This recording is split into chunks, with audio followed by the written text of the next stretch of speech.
no ponto mais isolado habitado do planeta. Uma ilha tão distante que o pedaço de terra mais próximo fica a mais de 2.000 quilômetros. Existem quase 1.000 estátuas de pedra. Algumas pesam 80 toneladas. Algumas têm 10 metros de altura. E o povo que as esculpiu e moveu por quilômetros não tinha roda, não tinha metal, não tinha animais de carga e não tinha, aparentemente, nem madeira suficiente no fim. Como? E por que quase morreram fazendo isso? Este é o Arquivo Mistério, os Moai da Ilha de Páscoa. Rapa Nui, o umbigo do mundo.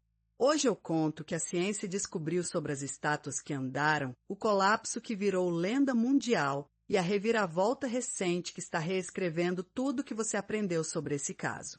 Abre o arquivo comigo. Primeiro, o palco. Rapa Nui é um triângulo de rocha vulcânica no meio do Pacífico Sul, colonizado por navegadores polinésios que chegaram em canoas, provavelmente por volta do ano 1200, guiados só pelas estrelas, correntes e pássaros. Sozinhos, no vazio, eles construíram uma das civilizações mais estranhas e impressionantes da história humana. E o produto delas são os Moai. Não são ídolos genéricos, são retratos. Representações dos ancestrais, dos chefes mortos de cada clã, esculpidos para ficar de costas pro mar e de frente para a aldeia, protegendo os vivos, canalizando o poder espiritual do ancestral, humana, para a terra e para a comunidade. Cada Moai era um avô de pedra vigiando os netos.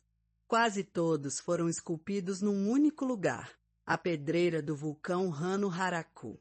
E é lá que está a primeira imagem de arrepio. Centenas de Moai ainda estão na pedreira em todos os estágios. Alguns só riscados na rocha. Alguns quase prontos, deitados. E dezenas de pé, enterrados até o pescoço pelo tempo. Aquelas cabeças famosas da Ilha de Páscoa são, na verdade, estátuas inteiras, com corpo e tudo, soterradas por séculos de sedimento. A pedreira é um canteiro de obras que parou no meio, de uma hora para outra. Mas antes do fim, o auge e o grande mistério de engenharia. Como mover uma estátua de dezenas de toneladas por até 18 quilômetros da pedreira até as plataformas na costa. Por séculos, a explicação foi trágica. Eles teriam derrubado todas as palmeiras da ilha para fazer roletes e trenós de madeira, arrastando os Moai deitados. E, ao desmatar tudo, teriam causado o próprio colapso ecológico. Essa é a versão que virou parábola mundial sobre destruição ambiental. Só que os próprios habitantes de Rapa Nui sempre contaram outra história. A tradição oral diz uma frase que os cientistas ignoraram por décadas como folclore. Os Moai andaram até seus lugares. Andaram. E em 2012, um grupo de arqueólogos resolveu levar a lenda a sério e testar. Eles fizeram uma réplica de concreto de um Moai de 5 toneladas, com formato exato dos originais, barrigudo para frente, com a base arredondada e inclinada. Amarraram 3 cordas, uma de cada lado e uma atrás. E com apenas 18 pessoas, balançando a estátua de um lado para o outro e puxando, fizeram um Moai de 5 toneladas, Kemenhar, em pé, gingando pela estrada, exatamente como geladeira que a gente anda pelo canto na cozinha. Funcionou tão bem que eles moveram a réplica centenas de metros em poucos minutos. E aí tudo se encaixou. O formato errado, barrigudo e inclinado dos Moai que estavam a caminho das plataformas não era um erro de escultura, era um design de transporte. Eles esculpiam a estátua para andar e só davam o acabamento final, deixando ela reta e digna quando chegava no destino. As estradas antigas da ilha, inclusive, são levemente côncavas, como um trilho para guiar as estátuas gingando. A lenda estava certa o tempo todo. Os Moai andaram. Isso derruba metade da tragédia. Se não precisavam derrubar a floresta inteira para fazer roletes, o colapso não foi um suicídio ecológico simples por causa das estátuas. E aqui vem a segunda reviravolta recente, ainda mais importante. As pesquisas mais novas questionam se houve um colapso catastrófico antes da chegada dos europeus. A história antiga dizia: os Rapa Nui destruíram o ambiente, entraram em guerra, viraram canibais e desabaram sozinhos. Mas estudos recentes de datação e de população sugerem outra coisa, que a sociedade era mais estável e engenhosa do que se pensava, que manejavam o solo com técnicas espertas, como as hortas de pedra que protegiam as plantas do vento e da seca, e que a população não teria despencado até o desastre real, a chegada dos europeus, no século XVIII, trazendo doenças e, pior, os navios negreiros do século XIX que escravizaram e levaram boa parte dos ilhéus. O colapso que a lenda culpa nos próprios Rapa Nui pode ter sido, em grande parte, genocídio importado. E as ilhas guardam ainda um enigma que ninguém decifrou, o rongorongo. Um sistema de escrita próprio, gravado em tábuas de madeira, com símbolos de figuras, animais e formas, o único sistema de escrita inventado em toda a Oceania. E ninguém no mundo consegue ler. Os poucos que sabiam foram justamente os levados pelos navios negreiros. A ilha inventou a escrita e o significado dela foi sequestrado junto com seu povo. Tem também o mistério dos Pucau, os chapéus de pedra vermelha que muitos Moai usam na cabeça, alguns pesando várias toneladas por si só.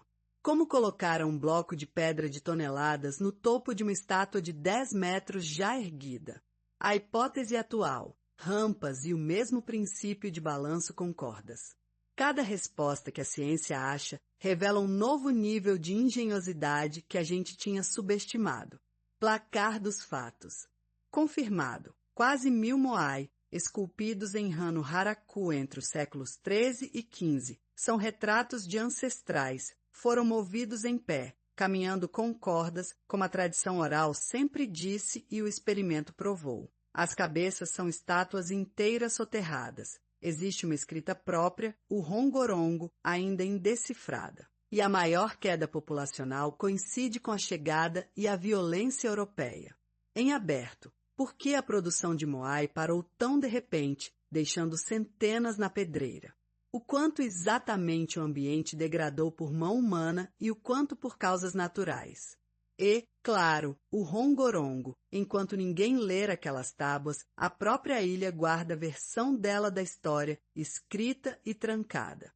Meu veredito para este arquivo: a Ilha de Páscoa foi vítima 2 vezes. Primeiro, do isolamento, que a forçou a uma genialidade solitária. Depois da lenda, que por décadas a transformou num conto de fadas sobre um povo burro que se destruiu, quando os dados dizem quase o contrário. Um povo brilhante que fez estátuas andarem e que foi em grande parte destruído por mãos de fora. Os Moai não são um monumento de um fracasso. São um monumento de uma engenhosidade que o mundo preferiu não entender. Vale um detalhe de arrepio sobre a pedreira do Rano Haraku. Os Moai inacabados que ficaram lá são gigantes.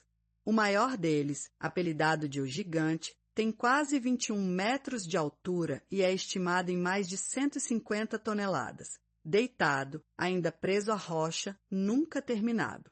Ele nunca poderia ter sido movido com a técnica de caminhada. É como se, no fim, os escultores estivessem competindo para ver quem fazia o ancestral maior, numa escalada que talvez tenha ultrapassado que a própria engenharia deles aguentava. E tem a questão dos olhos. Por muito tempo se achou que os Moai eram cegos, com aquelas órbitas vazias. Até que, em 1978, uma arqueóloga encontrou fragmentos de olhos feitos de coral branco e obsidiana escura.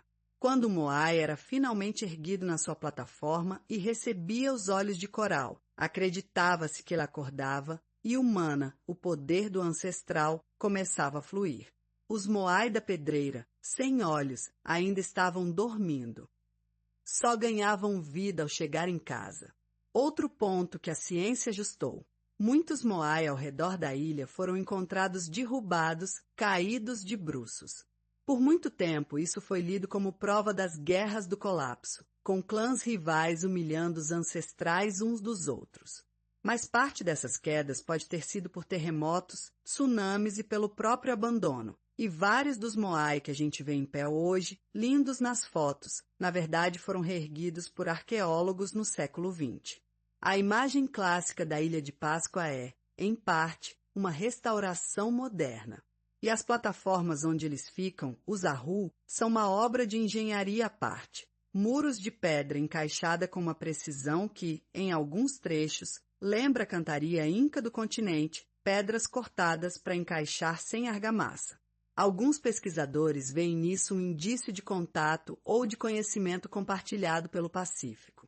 Outros dizem que é engenhosidade convergente, inventada ali mesmo. Mais um fio em aberto nesse novelo. E você? Sabia que as estátuas andaram de pé? E o que você acha que está escrito nas tábuas de Rongorongo? Deixa nos comentários. E se manja de decifrar código, esse é o teu Everest. Amanhã às 20 horas a gente vai para o deserto do Peru, onde alguém desenhou figuras gigantes de 300 metros no chão, visíveis só do céu, 2000 anos antes de existir avião. Para quem eles estavam desenhando? Se inscreve e ativa o sininho. Arquivo Mistério, fechado por enquanto.